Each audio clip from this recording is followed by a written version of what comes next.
Hey everybody, welcome back to the Dungeon Dive. Daniel here. I hope you're doing well, and if you're not, I hope you are soon. Okay, the first video of 2023. Here we go. Let's kick it off with a return to Fallen Land, a post-apocalyptic board game. So I have been waiting for the second edition of this to appear with the new expansion and all the stuff. And the game has kind of been put on the back burner because I've been wanting to play it, but knowing that the second edition was supposed to be coming sometime soon, I just kept pushing it further and further off to a further back burner. But finally, last week, I just said, "Hey, you know what? I want to play Fallen Land. I have it. Why not play it?" And I had so much fun playing it. I'm about halfway through a game right now. This is a game that I don't think gets talked about enough. I think this game is often overlooked. It's so overlooked that I love it, and I completely forgot to even include it in the running for my top 50. I forgot to put it in the list that I pulled from. Had I remembered the game, it definitely would have made my top 50 because it is so good. So we're going to do a brief overview of the game, and then we're going to do a look at 5 things that I enjoy about Fallen Land. So Fallen Land is a post-apocalyptic board game set in the carcass of a post-apocalyptic America, and you are going to be taking a faction, and with that faction, you are going to be basically going on a huge hex crawl across the barren wastelands of North America and of the United States. And then you are going to be having lots and lots of random encounters. If you like random encounters, this is the game for you.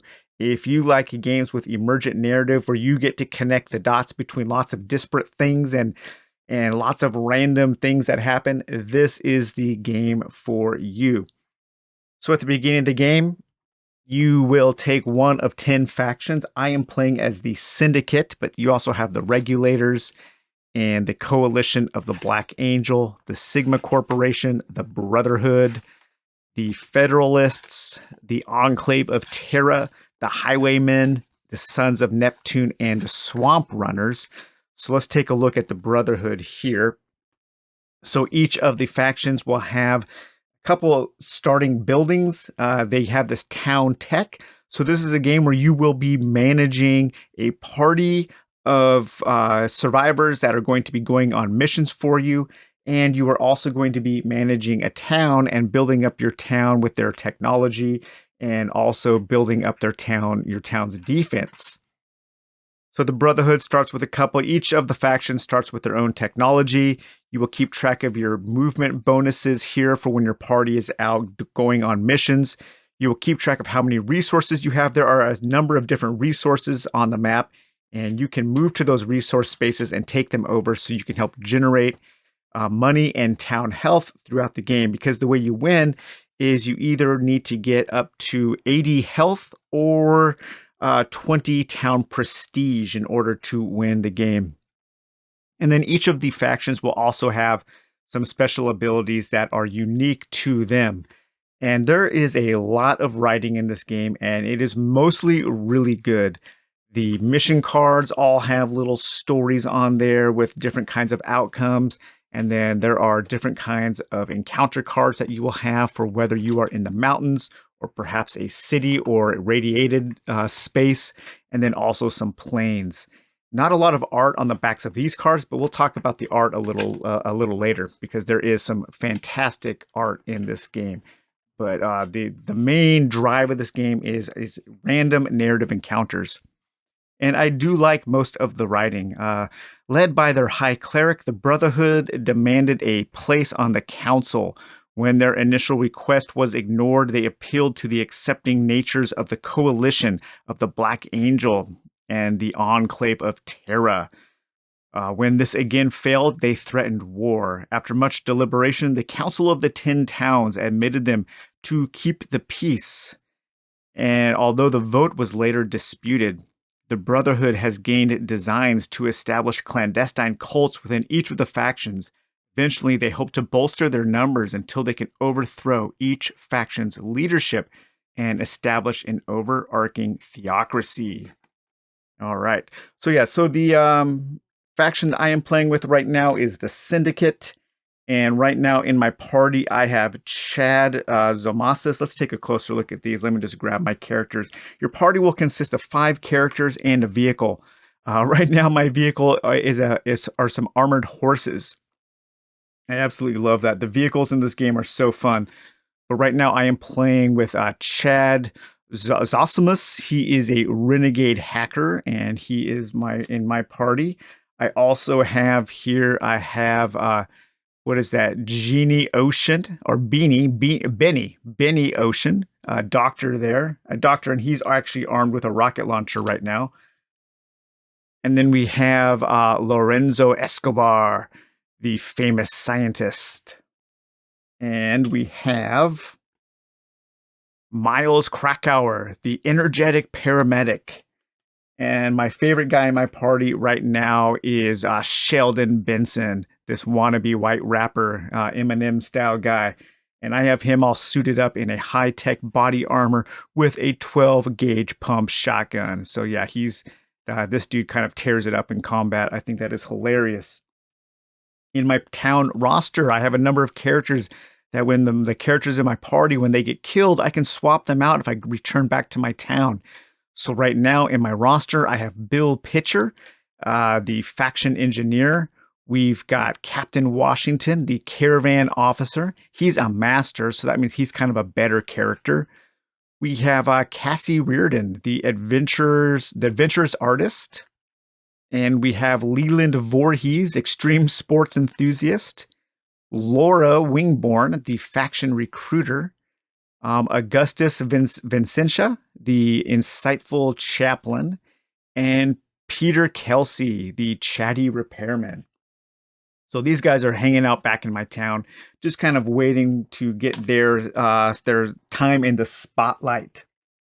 So in addition to your characters, your faction will also consist of a ton of gear. I mean, this game has so much gear and so many little numbers to keep track of. So my hacker right now, Chad, he is armed with an alien plasma pistol, a special forces manual, and a Geiger counter. Additionally, you will also have a hand of 7 action cards.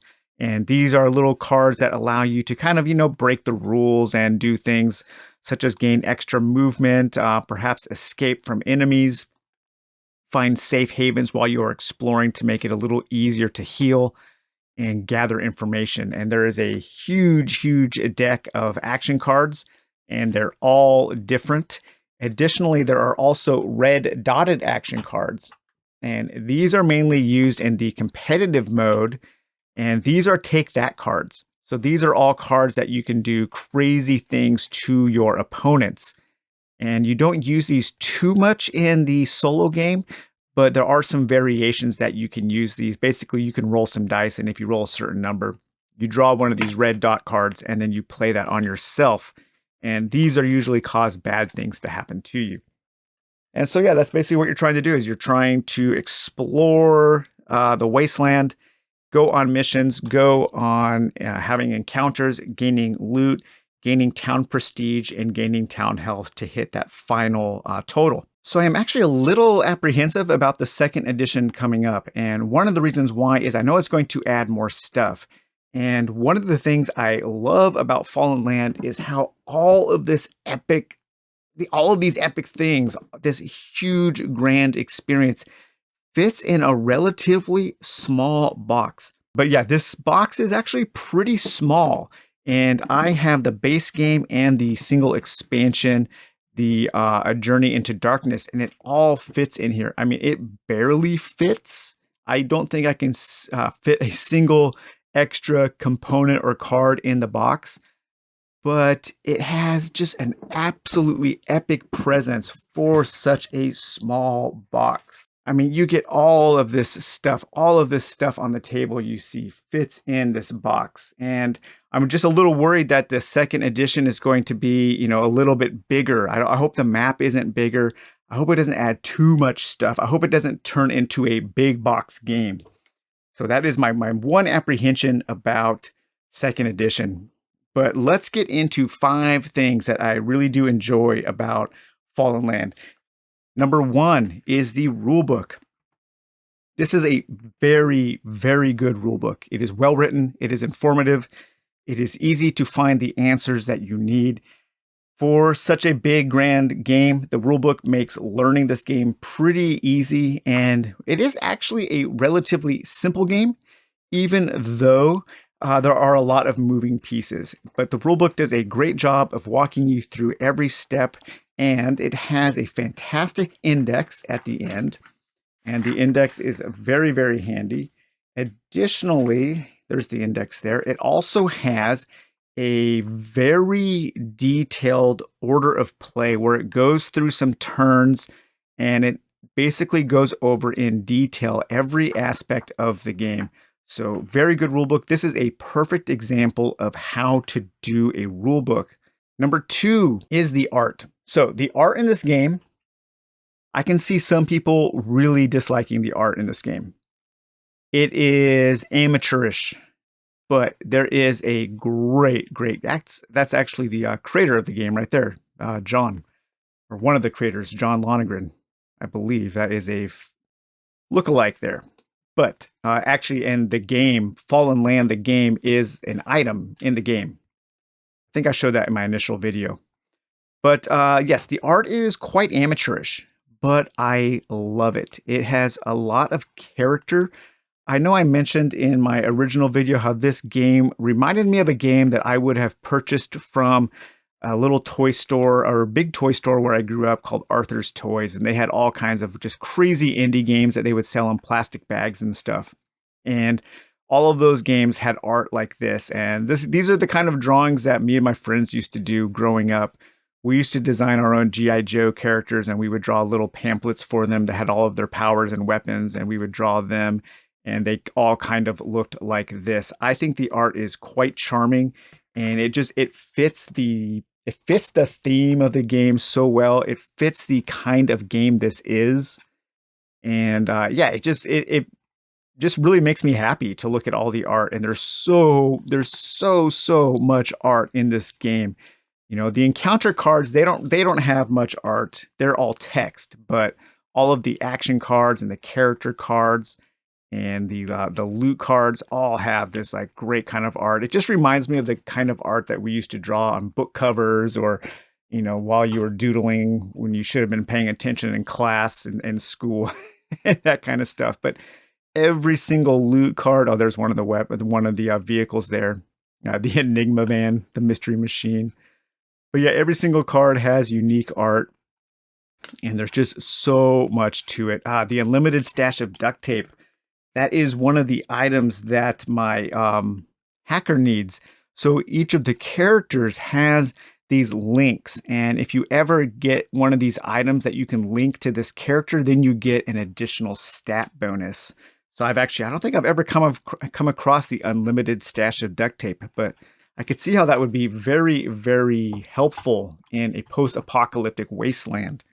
Okay, so number 3 are all of the encounters. And the encounters in this game are fantastic. They are a mix. You have 4 basic encounter decks. You have a mission deck, and these will be represented on, you will do a D100 roll when you set up the game, and whenever you accomplish a mission, it will move to a new spot. And there are always, I believe, 7 missions available. And so you're going to be moving towards these missions. And these missions are kind of more complex encounters. And these missions will always have a little story. You will get some money, and then you will have to do a number of tests with some optional tests. And then you will read the outcome, whether you succeeded or failed. And they're all very well written and fun. Some of them will make you go on scavenger hunts where you will have to put out these additional special mission tokens, so where you will have to travel to other locations and have a multi-part mission.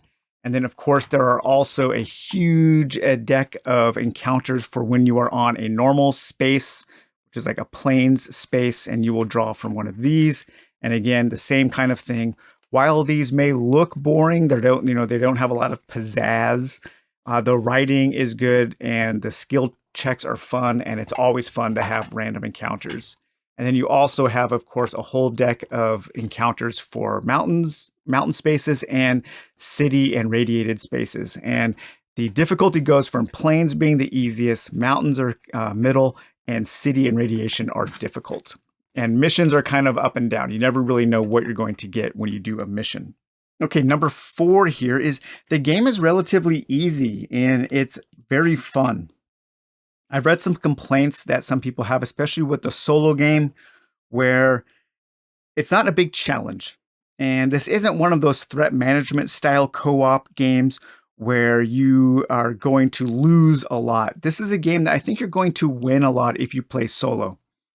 I rarely do my characters die unless I just do something really stupid. But the game is less about the challenge and it is more about just having an unfolding adventure happen on your table where you can have all kinds of fun and crazy things happen to your party of adventurers. You can get all kinds of loot and it's a game about having adventure. It's not a game about beating you up and preventing you from having fun. Some games like this, they thrive on difficulty, but Fallen Land is actually a pretty easy and fun game. And that is something that I personally enjoy, but I have heard some people complain that it is a little bit too easy, especially solo. There are some variations to the solo mode where you can make it a little harder. And I take some of those ideas for when I'm playing solo and add them to my own game. One of those is at certain points in the game, I will roll a d10. And if I roll a certain number, I will actually draw one of those red dotted take that cards and play it on myself. So that's one idea to make the game a little harder that the expansion does come with. Okay, so number 5 is just the crazy combinations between all of your characters and all of the loot.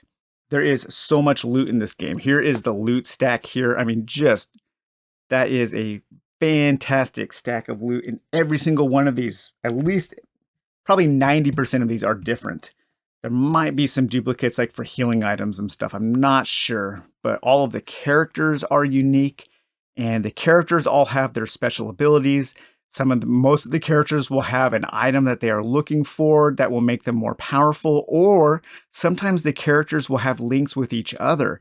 And, you can have a married couple, or a boyfriend and girlfriend, or a siblings, and they are looking for each other. And if you combine them together, they become popular. Some of the characters want certain vehicles. Like my rapper dude here, he wants his luxury SUV. And if he gets that, then he's gets a little special bonus link. But having all of these different characters combined with all of this different loot just makes for some really interesting and fun combinations where you're always just searching for loot, you're always getting more loot, and you're having a lot of fun combining the loot with the characters. However, that does lead to one of the game's biggest downfalls, and that is bookkeeping. There are a ton of stats in this game because you will be combining your loot with your character cards, and you have to keep track of all of these different numbers. And it can be overwhelming. And so this is one of the only games where I have actually created my own character and town sheet so I can keep track of their total. So the stats you have, each of your characters will have a stat for combat, survival, diplomacy, mechanical, technical, medical, and their equip load. So I keep an ongoing tally of each of their totals. Your vehicle will also have things like that because your vehicle can also equip certain items. I keep track of some special notes for my character here, and I keep track of some special town notes here. This is the only way that I can play this game and keep track of everything that is going on.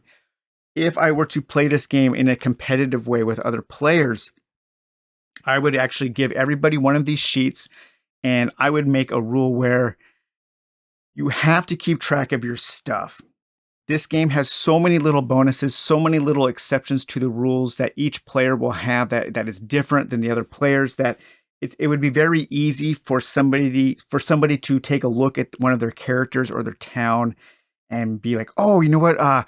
Last intern, I forgot to get my 2 credit bonus, so I'm going to take that now. If I were to play this game competitively, I would say, okay, there's no going back ever. It is up to you as the town manager, as the party manager, to always keep track of your bonuses, your stats, and all of your stuff. Because there are so many little things to remember, that is really part of the game. You are a town manager. You are a manager of your party going out. And it is up to you to keep track of things in the best way that you can. And so having this little ledger here to do that is, I think, the best way to play this game. And I think that would make the competitive mode better by not allowing people to go back and correct bonuses that they missed. That's just part of living in this dangerous post-apocalyptic world. You might forget a bonus. You might forget something. Well, write it down and don't forget it next time. So, all right, guys. Well, I hope you enjoyed taking another look at Fallen Land. This is a great game. 2nd edition, hopefully hitting the mail sometime this year. I'm not sure if you can still pre-order it or not. I am sure that the game will probably be in retail again because I got mine on Amazon when I bought it. So, all right, well, take it easy. We'll talk to you later. Bye-bye.